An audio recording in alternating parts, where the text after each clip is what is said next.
Pak, motor saya udah setir kelek, sudah ringnya bagus, sudah lemer, tapi kok kompresinya kecil ya, perpaknya bagus, lubang businya rapet Pak. Pernya loyo. Nah, pernya loyo. Kalau per kopling kan loyo di tenaga. Kalau ini suaranya tuh kompresinya bisa jadi lemah.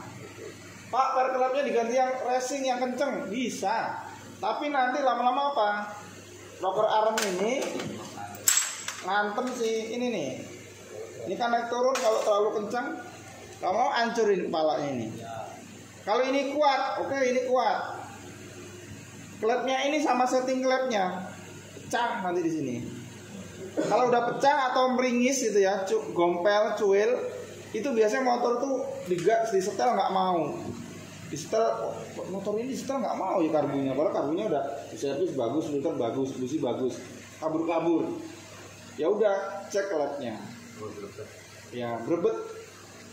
Kalau 2 tak, kalau membrannya mangap, dia turunnya lama. Itu. Nah membran 2 tak itu diganti sama klep di 4 tak ini. Fungsinya untuk keluar masuk. Gitu. Harus rapet.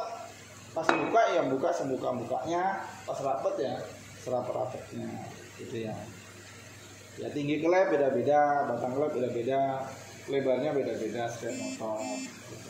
Kalau yang udah urusan racing, dia pasti apal. Oh ini klep motor ini klep piston ini. Ya, di Google banyak, di YouTube banyak.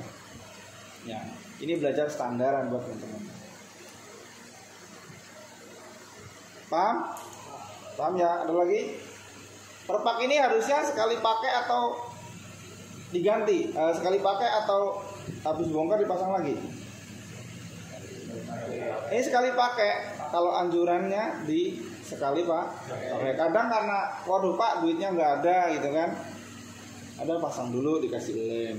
Ya, sebenarnya kan tanpa lem nggak masalah. Karena masih ada dia rapet. Kalau udah kegencet pasti bengkok gitu aja. Masalah. Ini pengalaman dulu ya. Saya waktu itu servis motor itu 2 hari nggak ketemu motornya. Bongkar head, bongkar blok, lemer. Motor tuh disetel karbunya nggak dapat. Nggak taunya apa coba? Baut headnya ini nggak kencang. Iya, ketahuannya tuh udah mendung gelap gitu kan. Dihidup kok agak ceder keluar. Apinya tuh keluar dari perpak. Akhirnya dibuka lagi, perpaknya diganti pasang lagi dan kurang kencang ternyata. Gara-gara head ini bisa bengkok nggak kira-kira? Bisa. Blok bisa bengkok nggak? Bisa. Kalau motornya kehabisan air radiator, itu biasanya namanya muntir. Kadang disekrap sama orang tuh, kadang disekrap dulu, dipapas lah ya, dipapas bahasanya. Tapi tujuannya bukan biar padat kompresi, tapi biar nggak bengkok. Sampai seperti itu. Nyekrapnya pakai kaca sama amril itu, kasih bensin, kasih amplas, sampai halus lagi sampai rata. Paham? Nah, biasanya ada juga gejala lain. Kalau perpaknya bocor, kelapor di sini suara blek gitu ya. Itu nggak enak suaranya, nembak-nembak juga. Tapi kalau yang bagian intake ini bocor, itu efeknya apa? Ya susah hidup. Ada lagi kalau klep bocor. Biasanya motor tuh ini kan disebut klep hisap, harusnya ngisep. Tapi kalau di intake-nya tuh ada kayak apa? Angin niup. Ya harusnya kan nyedot, tapi kok ada nyebul ya, niup. Ini malah nyembur loh. Kok ada semburan angin sih di intake ini? Harusnya kan ngisep ya. Nah itu biasanya klepnya bocor. Itu. Ya klepnya setel dulu, direnggamin dulu gitu. Baru kalau enggak memang dia pokoknya ngisepnya dari intake harus kuat. Sut. Kalau dihidupin, kalau dia ada kayak nyembur, nah biasanya intake itu ada bermasalah. Atau kuku klepnya keganjel pecah, bisa. Klepnya bocor, bisa. Bengkok, bisa. Gitu ya. Biasa seperti itu teman-teman. Dulu saya punya guru, jadi waktu PKL ya. Ya dia pegang mesinnya mesin traktor ya, gede-gede. Jadi ngajarinya gitu tuh. Hidup mesinnya tutup di intek itu.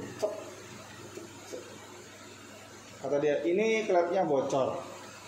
Saking hebatnya, udah mungkin jam terbangnya udah tinggi ya. Ini tangannya kok ada udara balik gitu. Nah ini klepnya bocor. Benar dibuka headnya itu ada klep itu 2 bocor. Sekir lagi gitu, sekir. Nah, karena ada yang sampai dicek pakai di palu karet ya. Starter jejejej. Dor.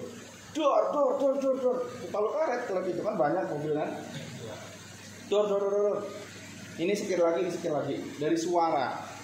Makanya ilmu itu bisa ditransfer pakai lewat mata, lewat telinga, lewat tangan, lewat semuanya, gitu ya.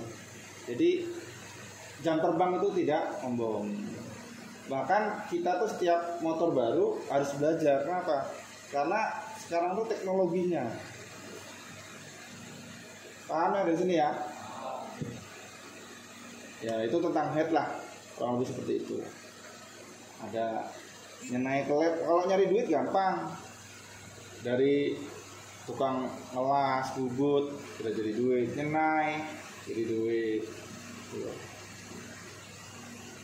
Ngecat, copper blasting ya. Nah itu juga copper blasting. Nah noken as ini ya ini ada. Pokoknya ciri-cirinya gini, innya itu pasti lebih tinggi. Kalau yang DOHC gimana ya? Harus pada saat awal kita topin dulu tanda topnya. Ngadepnya kemana nih tonjolan ini kalau DOHC? Oh satunya ke bawah, satunya ke atas. Diingetin tandanya. Kalau tandanya nggak ada pak, mesin udah tua, buat tanda sendiri. Itu ya. Terus kalau nanti kadang motornya ini juga ngaruh teman-teman ya, cowakan ini. Ini kalau longgar dia juga bisa motor itu nanti ngayun-ngayun ya, kan dia harus ngunci ini karena nggak rapet. Ini 44D kodenya, berarti harus tahu ya. 44D apa kodenya. Bearingnya ganti bearing gimana, copot bisa. Ada lagi tadi baru kejadian aerok tadi, suaranya berisik di bawah itu ya. Mungkin namanya motor besar, cc besar. Orang kalau motor besar kan gasnya naik turun kan enak sih. Nggak taunya apa, tensionernya itu diganti. Ya berisik ya kan ibu-ibu. Ganti tensioner, udah selesai. Aerok ternyata sama dengan punyanya ME King tensionernya itu. Jadi waduh nggak ada aerok nih. Nah, nyari persamaannya. Jadi harus tahu, belajar lebih ini lagi tentang persamaan mesin. Oh klep ini sama dengan ini, per ini sama dengan ini. Teliti. Nah mumpung di IS ini, jadi teman-teman belajarlah banyak buku-buku itu di karpet kalau ini. Ya di Google udah ada, tapi lebih baik nyata sendiri. Oh klep Mio ini ada semua. Nanti buat kamus pada saat Anda ketemu di bengkel kan. Ya siapa tahu nasibnya ada yang di bengkel balap, ada di mobil, yang dealer, atau buka bengkel sendiri, jadi enak ini kita. Itu ya, jadi nggak cuma didengar. Ya kalau disimpan di apa ya, di media itu enak nyarinya sebenarnya. Tapi yang paling bagus simpen itu ada di buku, karena buku selama buku itu nggak kebakar, dia pasti tetap disimpan. Kalau diingat atau disimpan di handphone, foto ngeblank ya sudah. Paham ya? Jadi pas cara masang per klep. Nanti klep ini kalau bocor ya disekir. Kalau disekir masih bocor ya udah ganti berarti. Setiap ganti klep baru harus disekir.